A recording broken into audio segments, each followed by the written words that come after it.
Hello, Kosta, and welcome to the TBM conference. I will gladly introduce you. So, Kosta is a commercially astute strategic business executive with deep digital and business transformation expertise. Having worked with Fortune 100 company Philip Morris International for over 18 years across more than 20 countries with Asia, Australia, and New Zealand. His breadth of industry experience ranges from FMCG in traditional retail to duty-free travel retail and in recent times consumer electronics.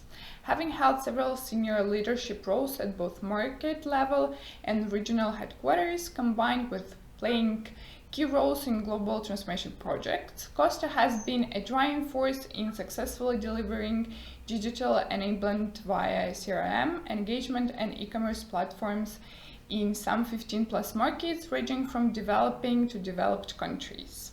Since moving on from PMI, Kosta has continued to pursue his passion for strategic foresight, change management by launching Consult Lab, a management consulting agency focused on digital transformation as organizations seek to establish and embed digital mediums with their omnichannel approach.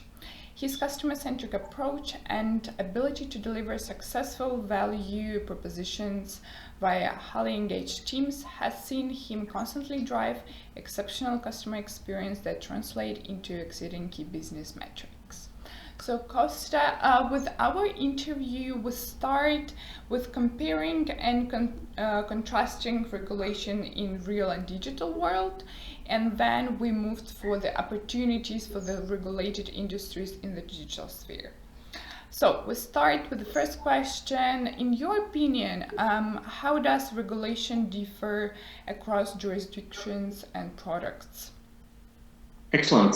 Thank you very much for the introduction, and thanks for having me, and hello to everyone. It's the conference. It's great to be a part of the e-commerce and digital community, especially amongst FMCG. But yeah, going right into it, and how does regulation differ across jurisdictions and products? Look, put simply, for me, it's an ongoing evolution that transforms over time. And I say this because it's something that we're constantly playing a bit of cat and mouse or catch up between regulation on digital online versus traditional forums where it's offline.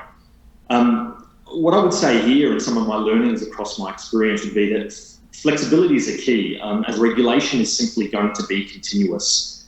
And the aim here is to try and be preemptive and try and understand where regulation is heading online. And the aspects I would think of would be two. One, are they going to try and replicate what's been happening offline in the traditional retail, which in most cases the answer is yes. And then how will the regulators view our behaviour online and see if we can do that? But I guess in a little more detail, the key part for me would be that, look, regulators are trying to identify any inequities that they can see, to see whether there's something that they've missed on online versus offline. And I think they've been very quick to act in these spaces, especially in industries which have heavy regulation, like the ones I've worked for the majority of my career, such as the tobacco industry.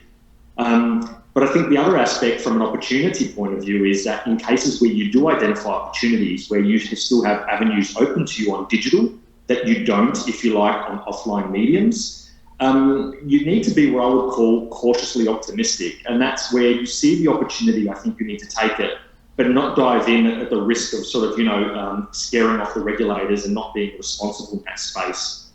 The other aspect I would say is, it's the principles and policies and internal guidelines of an organisation which I think also act as a safeguard, not just worrying about what regulators say you can or cannot do. Because like I mentioned, trying to be preemptive for the future, you don't want to create your own negative environment, if I can put it that way. So really those internal guidelines help us prevent crossing those boundaries and working through those opportunities. But in terms of just being limited, I think there's also, opportunities where we can actually do things, where I believe digital in some restricted areas has more freedoms. And that can range from pricing, communication, promotions, some level of advertising. The real aim, I would say, around that, and maybe the context behind that, is the ability to restrict content online is something that cannot be easily replicated in a real-world environment, say retail. And I know in the industry I've worked, it's where you can start to eliminate what we call incidental exposure. For instance, you may not want to expose people who do not consume your product or minors to your product, which in a retail environment can be quite difficult. However, through various, limitations or gate offences that we can put around digital environments, it allows us to play a little bit more of a responsible role. But at the end of the day, I think it's about, the old adage that we say, think global, act local. It's really what you have to do, especially in multinationals where we have an online presence, but we really need to know what's happening by country, by province, by state. And maybe the last thing, Sophia, that I would add in here is the way we can sort of circumvent these changes and being put under pressure, if you like, in the digital space is we need to be prepared with our systems. We need to be adaptive enough for customization and to be responsive to change. But at the same time, make sure we have enough consistencies in our digital platforms as an organisation where we can prevent duplication. And a lot of this, I believe, occurs through shared service models where we can sort of optimise the use of resources. But at the end of the day, yes, we need to have the ability to meet the needs of each market or different segments even within the business. Especially as some organisations move towards different product categories which may seem less risky or less harmful than previous ones. You definitely don't want to be held down by some of the previous connotations of your products, and that would restrict your online exposure with some things that you're trying to do which are more beneficial to your customer base and society at large. So yeah, that's probably how I would wrap up that topic in what's happening online and offline, if I could phrase it that way. Yeah, great. Thank you very much. And continuing on to that, how is regulation of these sectors developing in the digital world? Yeah, I think the simplest way to put this is it's continuing to, let's call it a heightened level of regulation, and more stringent every day, every week. I mean, all of us, I believe, in this industry, whether you're reading industry magazines, talking to your customer base or your colleagues, there's something that's changing almost every day. And that has flow-on effects. I think there's various jurisdictions which are watching others and leading in this space. So it's a little bit of a snowball effect, if I can put it that way, where you see this continued proliferation of regulation. But I think as well, I mentioned it before, there's a level of increased accountability or responsibility being put back onto businesses, which we also need to wear that responsibility in a professional manner to make sure that that proliferation doesn't continue. For me, there's also a way, I mean, historically we referred to heavily regulated industries, and my experience would be tobacco, and there's many others in that space. But I've always posed a question to myself in the digital world, does this still apply? And the reason I say that, I think regulated industries in the digital world, it's going to become the norm across more industries, because all organisations, regardless of if your product was risky or had negative connotations to it, we're now getting so much closer to the customer on digital platforms. We're interacting with them more frequently, and we're getting way more personal information. So I think in some sense, we're all going to be heavily regulated, even if it's only on the digital space, but we know that's becoming the prominent platform for us. Look, regulators are struggling to keep up. I can put it that way. We all know the pace of technological advancements. It's very hard for them to do that.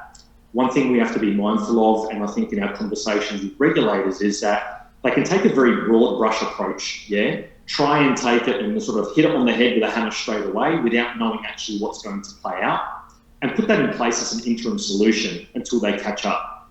My one watch point here is, can they ever catch up? And does that one big sort of broad brush approach stay in place for the longer term?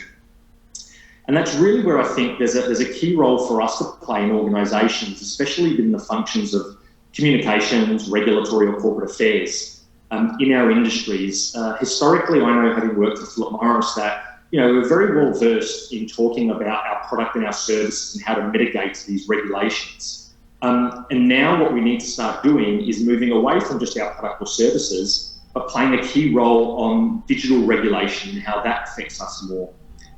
Simply because the growing possibilities when it comes to customer interactions is almost infinite. And what we really need now is digital know-how right across the wider organisation, not just within, let's call it, the sales or the marketing functions, or for those organisations which have a digital business, a dedicated business department. And to do that, I think we just need to keep in touch.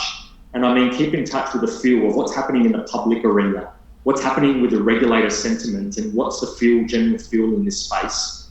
Again, we can complain about being regulated, but I think it's our duty to pave a path and really sort of walk this fine balance of business operations with social responsibility. But that's how I would sort of phrase that space of, looking at what is happening in regulation in these sectors. I think we're all susceptible to it, and most of us already know that well and truly, I would say. Yeah, I totally agree. But on the one hand side, like being into heavily regulated industry, it just puts you in the position when you know that you need to be careful, and that's why like you think through every single step, and it like puts you in a position to really work on the best solution you can, for sure. And I totally agree that the whole digital world is becoming more sensitive. No matter in what industry you work, you just need to be careful, and really once you get in touch with the customer, you have that connection and relationship, then it doesn't really matter about regulation of the industry. Totally agree with that. The spotlight is definitely on us. Yes. What are the challenges, in your opinion, in establishing and managing a join-up marketing framework in constantly changing regulation conditions? Yeah. Look, it's an interesting one, which I think we've all faced, and I dare say still facing, because every time we think we've solved it, surprise, we're in the same challenge again. And I think it won't stop, because I think this is an ongoing process of understanding the customer journey. Now, you would say, well, big deal, we've been trying to understand the customer journey, but I think the level of detail, and I would say we need to intimately understand the details, right? Really get into there.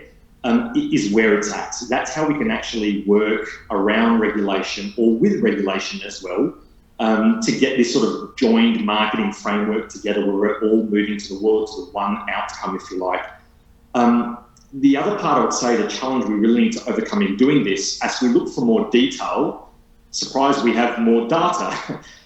Relevant data, though, is the key one. I genuinely believe these days we have too much data to make effective decisions. We're almost paralyzed into this sort of, analysis and what-if situations. So that's another watch point. For me, more generically speaking, in getting this sort of joined-up marketing framework, you need alignment. And by alignment, I don't mean owning this marketing framework or, the brand managers or the deployment managers or the sales managers, if you like. But I mean alignment in every interaction across the business. Now, this could be from accounts receivable, customer care, returns with the logistics department, because the simple fact when I said we need to know the customer journey intimately is a customer doesn't differentiate. When they deal with organisation X, they're dealing with organisation X or brand Y. They're not fundamentally concerned where they're talking to person A, B or C from any function. That's an internal thing for us to worry about. We're viewed as one. So I think that's the big thing. We need to sort of bridge that gap internally as organisations. And effectively, that really comes from having what I would say is a customer-first alignment and commitment business-wide. And this unified approach, again, sounds nice in words, but in fact, for it to be more than just words, it really needs to be embedded in the business strategy, the operating model, and then the organisational culture. If it's not penetrating those three areas in any business, I would say you're going to fall down somewhere. And the reason I say that is, in order to being able to navigate these regulatory changes and keeping that consistency on your framework and your desired outcomes, you need to have some significant capabilities when it comes to agility to navigate these changes and constant iteration, as opposed to the set and forget models that we used to have. This is not only because our customers are changing, but the regulations that we talked about in the earlier sort of discussion, they're also changing. So we're in this constant sort of battle where we're learning what's going on, our customers are learning what's going on, and regulations are changing. So for me, I think two key skill sets that I've been working on, and I've learned this from people that I really respect in the industry and have dealt well with this. One of it has been like foresight. So it's a little bit more of a hard skill, like, strategic foresight, what's coming. But I think the other one is really more of a soft skill and a people side thing, which is humility. Humility to know that you will not know everything and you have to sometimes go into the unknown and feel your way through this iterative process as both one, customers, and two, regulators respond to our actions. So that's something I think that's really important to keep in mind. The last sort of topic or grouping I would say is, we always say in this sort of change management process, we look to digital systems or IT. They always seem to be the challenge to adapting. And I think I've been that person sometimes looking at my colleagues and asking why they can't keep up.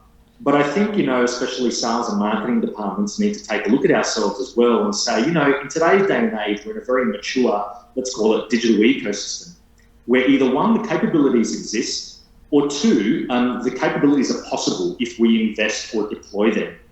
So I think, that's one thing to take away from sort of the excuse bucket, if I can call it that. I think digital enablement is there.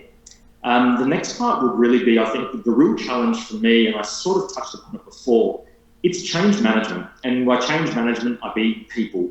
People are the ones who really, I think, can be the difference in terms of failure or success in deploying these sort of unified marketing frameworks, regardless of what the systems or the regulation is. And the sort of two watch points I always have there, which I think are sort of challenges or obstacles we need to overcome, is the one we always talk about, which is silos. I know we talk about project operations and everyone sort of interacting, but really, working out of these silos, coming back to some of the original point mentioned on a unified approach.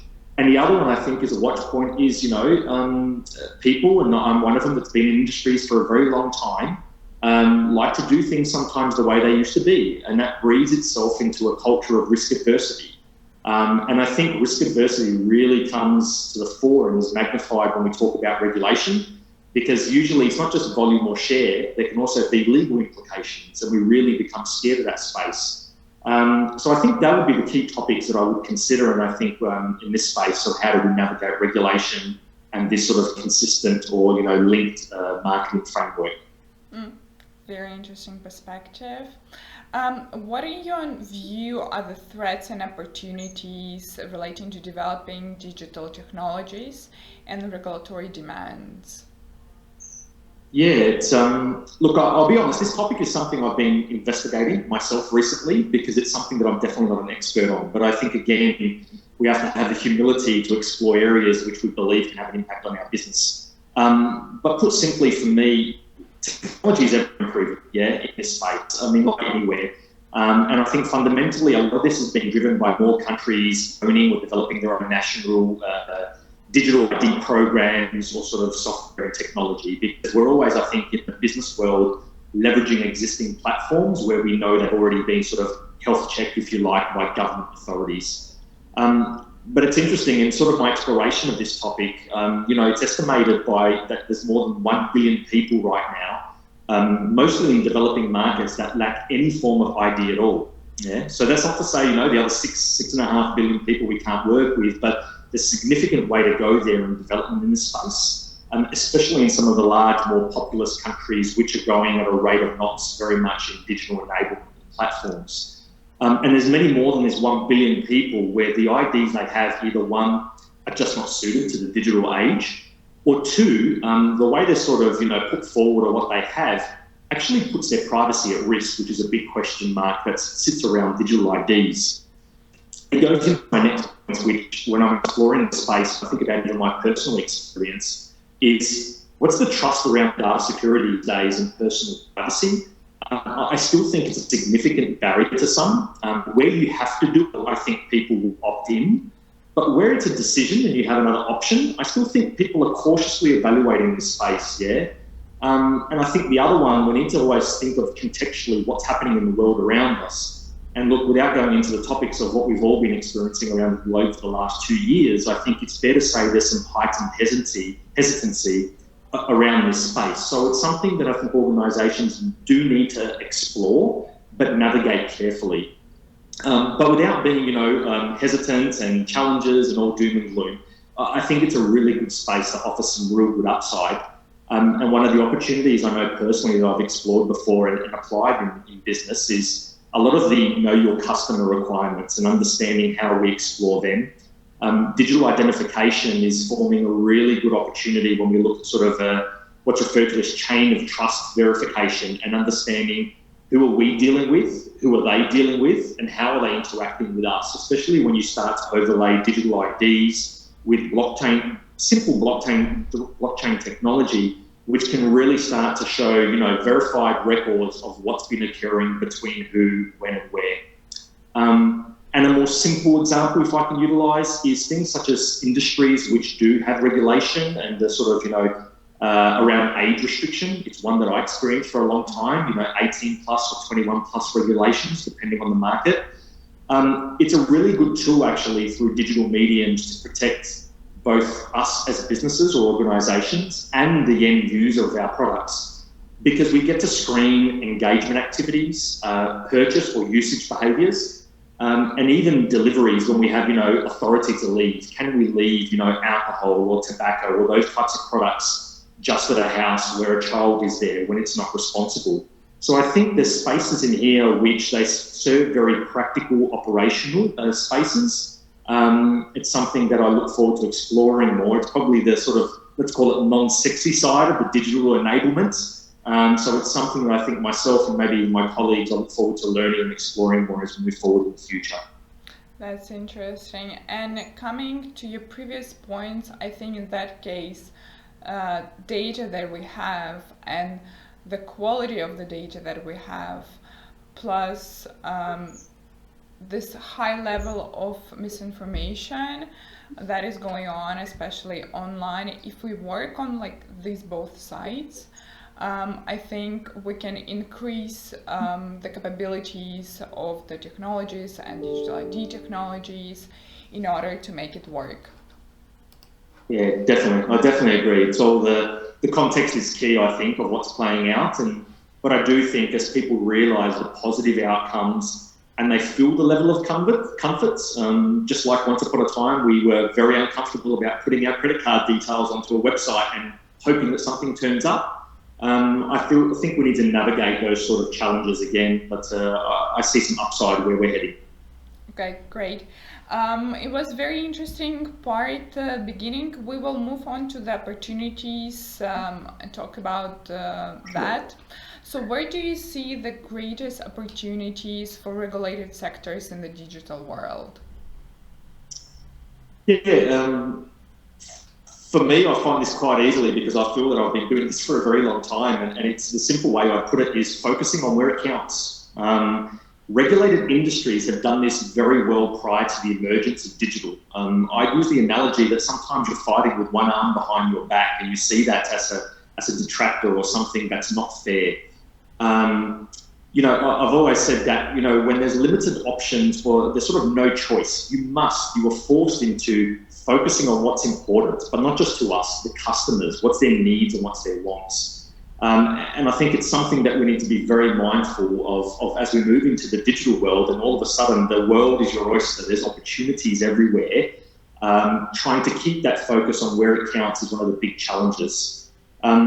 So for me, these restrictions, if you like, in these industries, in the digital sphere itself, just mean that we need to, once again, better understand our customers more intimately. It gets back to these basics, and they sound true all the time. And when we get there and we have that sort of, you know, I say one arm behind your back in this sort of space, you know, you're fighting with one arm only. Well, what you need to do, in my experience, and people who I've seen succeed when they've been up against these challenges, is number one, be creative, and two, be innovative. And that really forces you to deliver either one, engagement, or two, transactional experiences that not only are responsible in the way we deploy them to our customer base and the broader society, but they actually have better cut through. So for me, you know, digital channels and mediums offer new opportunities. And that's really the new opportunities we get is through a magnified reach to a scale we probably never knew that we could get to. Because, like I said, these options are seemingly endless. So we just need to be careful, I think, is to be careful that we don't turn this opportunity into a challenge and try to do everything with everyone, everywhere, sort of every time. Every you can think of, sort of, you know, we get excited, especially when you've been regulated. It's almost like, you know, the shackles have been taken off and you feel the sense of freedom. we can run head on into the brick wall, which is do everything, and it really delivers no results in my experience. But beyond that, I think what we need to do is it offers us some opportunities as well, the restrictions and sort of when you're regulated. I think in the digital space, what we have now is we can actually minimize our exposure. Companies who have a sort of spotlight on them have been closely monitored by regulators before. Sometimes it's been very hard to get the information to be able to demonstrate what you've done right and how you've tried to prevent things going wrong. For me, the data trail that exists now, the defined boundaries that you can put in place, actually minimise and mitigate the deviation from the path that you wanted to take. So I think it's a real assistance, if you like, of how we can demonstrate we're doing the right thing and actually do that. So I think with well thought out and controlled process flows, we can really work towards mitigating this exposure and demonstrating that not only to our customers, but even to the regulators on showing that we're a good social corporate citizen, or even if you just, your corner store, showing that you're doing the right thing. So yeah, it's probably how I see that space, and that it's more of it seems glass half empty, but it's definitely a glass half full situation when you approach it from the right point of view. Yeah, you mentioned really great idea and point of view that whenever you find a solution, you still need to think through if it's applicable to one group or if it's applicable to everyone. And Sure. like this still thinking through and keeping like yourself intense, it's things that like, especially for regulated industries, things that we need to keep in mind. Great. So what would be the best practice strategies for maximizing your omnichannel capabilities? Yeah, it's something that's very close to my heart, this topic, because it's something I lived through multiple projects and iterations over the last 3 to 5 years, because it's sort of become the hot topic, isn't it? We all want omnichannel capabilities, and how do we sort of, like I said, be everything to everyone? But I think it's become one of the hardest things to actually sort of, really find a sweet spot where you're really operating optimally across all those, that omnichannel approach. But for me, I think coming back to basics, it's really referred to the term, an orchestration model, yeah? And it's this orchestration model where you're really trying to navigate your business through, when I looked at it in my personal experience, through our physical, our remote, and our digital interactions and the associated resources with the customer. The challenges at the start, and why I think it's coming from best practice, is to be aware and identify that these omnichannel capabilities are not time-bound parameters where after 2 days we do this, after 1 month we do that. They need to be balanced and integrated with action-based behaviours of the customer, okay? And that really comes into fruition when you start to work around, have a single customer view and the digital infrastructure to work through that, so that when we are communicating with our customers, irrespective of if it's a sales professional, a marketing professional, someone from accounts receivable, that the message is coherent and consistent, so they actually have trust in us. So for me, this omnichannel approach and the strategy is, customers are no longer buying, the buying process of a customer is no longer this linear progression, where they work through this sort of brand adoption funnel, and miraculously we've got a loyal customer. Right now, for me, customers, what I've seen transform, and at a scary pace actually in recent years, is they're really becoming, their behaviour at least, is becoming channel agnostic. So that's their behaviour. But what I'm seeing is their preference is predominantly digitally dominant, yeah? And that's a bit of maybe not a concern, but a watch point for us, because I think as organisations and businesses, the omnichannel approach and spreading them over across the different touch points is important, not just having them in digital. So right now, I think we could gloss over the fact that their behaviour seems to be channel agnostic, but what they really want to do is just get to digital because they feel it's easier. And I think that's where we need to integrate, where we have, let's call it, our high-touch interactions with them in more physical matters. How do we translate some of the online behaviours and experiences and bring that quality to offline scenarios? The other thing I'd probably mention in best practices is not being pinned down to, and this could be a bit controversial, and it has been when I've mentioned it before internally, but being pinned down to sales cycles and marketing calendars. Yes, we need to have some sort of plan and program in place. That's totally, makes sense. But sometimes internal operations have no meaning to a customer. So when I talked about time-bound parameters versus action-based behaviours, it's something that, our sales cycles and marketing calendars basically have no meaning to a customer. Their willingness to engage is not sort of devised by this. And their ability to develop loyal relationships is not dependent on this. I think what it's dependent on is having these sales cycles and marketing calendars, which we can fluidly apply depending on the time, the person, the level of interaction, the context that plays out. And this really comes down, again, I mentioned customer journeys before, but it's not just the customer journey, but identifying what are the moments of truth. What are the moments of truth where we need high-touch interventions via the relevance channel to help that customer? Or which are the situations when there's a low touch or self-service options that we need to give to them online so the customer can choose when they want to interact, how they do that, and when they do that. Is that sitting at midnight on their couch by themselves on their phone? Maybe that's all they need. Maybe they don't need a phone call from us in the middle of the day to try and close the deal if that makes sense. But for me, I've really got something which my teams know that I talk about all the time, which is context is everything. And that's really how we need to, I think you mentioned it just before in our conversation, but context is everything. And beyond this, from an omnichannel approach, organisational clarity is key. And I mean real clarity, not just knowing it exists and knowing that it's an objective of the business, but knowing what's the purpose and having a sense of belonging within that omnichannel approach. I think something I really stress and I'm passionate about is that all channels in the omnichannel approach are mission critical. In the world of digital, and I'm a big fan of digital, believe me, but it's very easy to overinflate the role of digital at the risk of the other touch points within that omnichannel approach. We need to remember that they're complementary to each other. It's not a sort of an either-or proposition where we basically have to choose. And that really goes into my next and sort of final comment on this space, is that from a people perspective, we need to ensure we have a motivated workforce. Because when we start to implement technology or digital advancements and they become more and more prevalent in the business, I think it's very easily for people to lose faith as to what that means to their roles in the organisation. What does that mean to a future structure? So it's just something to keep in mind as well from this omnichannel approach that we highlight. Where do people play a role and the multiple channels in the overall process? Interesting. And lastly, how do you see mobile marketing evolving? Yeah, look, for me, I think the biggest thing that comes to mind when I think about mobile marketing, and I'm sort of generically speaking, I think it involves all online marketing, but I mean, mobile is it, and it's going to become it, if we put it that way.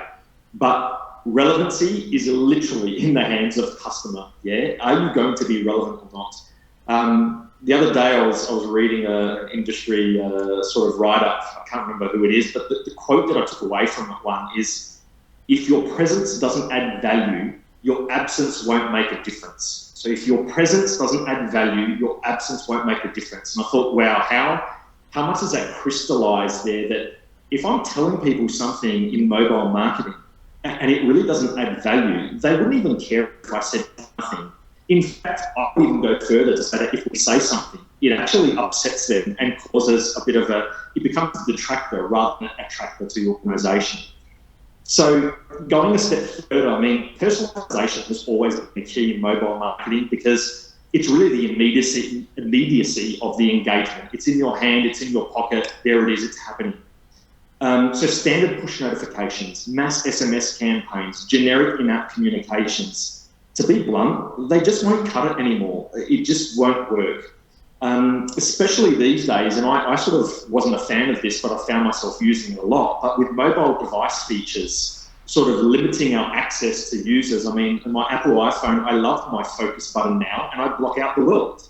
And that's what people are doing. So I think we need to value the time we have with them and the attention that we get from them. But the next step, and maybe rounding off, will be, hyper-personalization.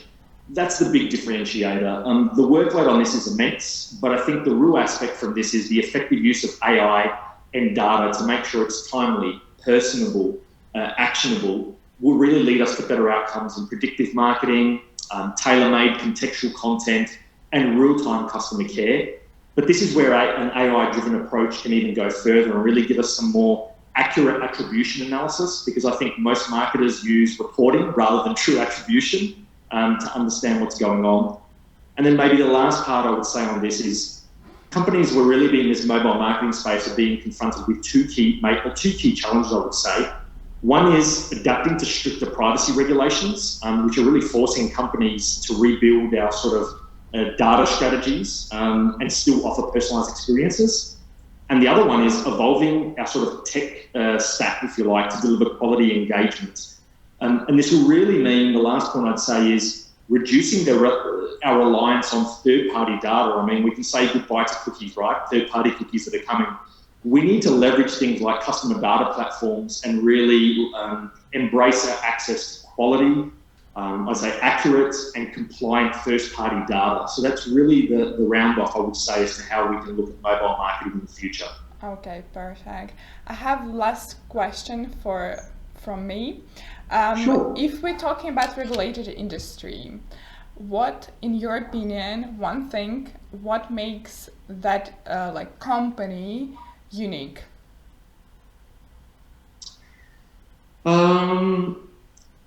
Yeah, I would say the uniqueness to me is that it's challenge is not challenge, it's an opportunity. And then the next one is just coming. Yeah. And I really say you learn that as a cultural space when you say, well, make sort of organizational space unique. I always thought in my early days, like if I relate to like to our company or tobacco, if you like, was what am I doing here? Why don't I go and fight without handcuffs on me? But if I really consolidate that into one word, now that I think about it, you asking that, resilience. Yeah, it is resilience and regulation and having challenges. All it is a point in time, and the real scenario is, I always say, there's no problems, there are only solutions, and it's a matter of fact if you can ask the right questions to solve those problems. So, yeah, that's how I would probably encapsulate it in a nice little warm and fuzzy word. Yes. Okay. Thank you, Kosta, very much. It was really great to have you involved, and keep in touch. Excellent. Thank you for the opportunity, and yeah, thank you for everyone listening and sort of participating in the conference. And I look forward to also learning from many others here. And yeah, good conference as well for the remainder of it. Thank you so much.